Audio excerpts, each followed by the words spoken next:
Good morning all of you, how are you. आज हम class 5th से lesson 10 ऐसे थे राजेंद्र बाबू पाठ पढ़ने जा रहे हैं। इसमें ऐसे थे राजेंद्र बाबू जो हैं वो डॉक्टर राजेंद्र प्रसाद, जो हमारे देश के भारत के प्रथम राष्ट्रपति थे, उनके बारे में यह एक छोटी सी कहानी के माध्यम से बताया गया है कि किस तरह का उनका व्यक्तित्व था। वो एकदम सरल हृदय के, बहुत ही नम्र स्वभाव के थे। उनका स्वभाव बहुत नम्र था।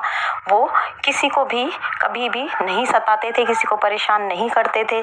उनके विचार, उनका व्यवहार बहुत अच्छा था और उनकी वेशभूषा जो थी वो भारतीयता के उसमें दर्शन होते थे। वेशभूषा मीन्स जो उनका पहनावा था, जो वो कपड़े पहनते थे उस समय, जो हमारे देश में कपड़े पहने जाते थे साधारण धोती कुर्ता खादी के, उसी तरह के वो कपड़े पहनते थे।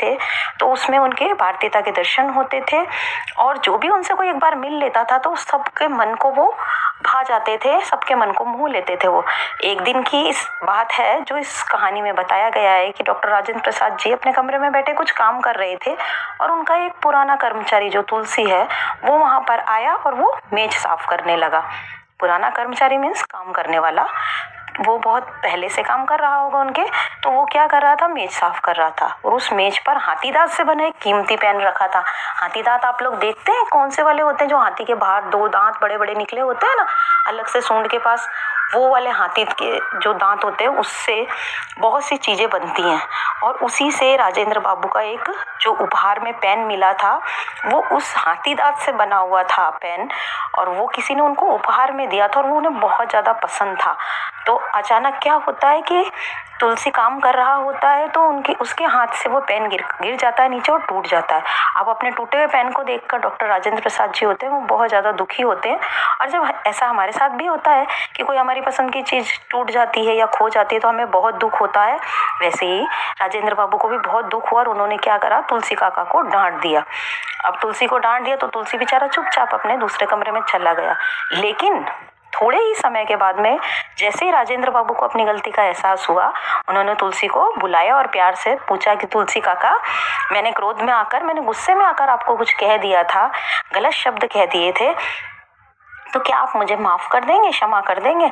इस पर तुलसी को क्या होता है, बहुत ही हैरानी होती है कि इतने बड़े ऊंचे सर्वोच्च पद पर पहुंचने वाले व्यक्ति जो राष्ट्रपति हैं और वो मुझसे माफी मांग रहे हैं। और क्या होता है, जो तुलसी है वो डॉक्टर राजेंद्र बाबू के चरणों में, पैरों में गिर जाता है।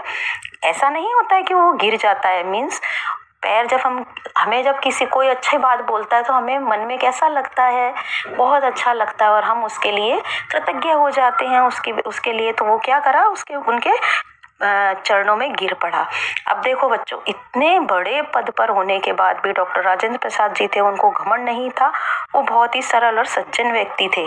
तो अब देखो, डॉक्टर राजेंद्र प्रसाद जी आज तो हमारे बीच में नहीं है, लेकिन उनके जो विचार हैं वैसे ही विचार हम भी जब बड़े हो जाएंगे, किसी ऊंचे पद पर पहुंच जाएंगे, तो हमें भी वैसे ही विचार रखने हैं। समझ में आया सभी को बच्चों? Okay, thank you, have a nice day.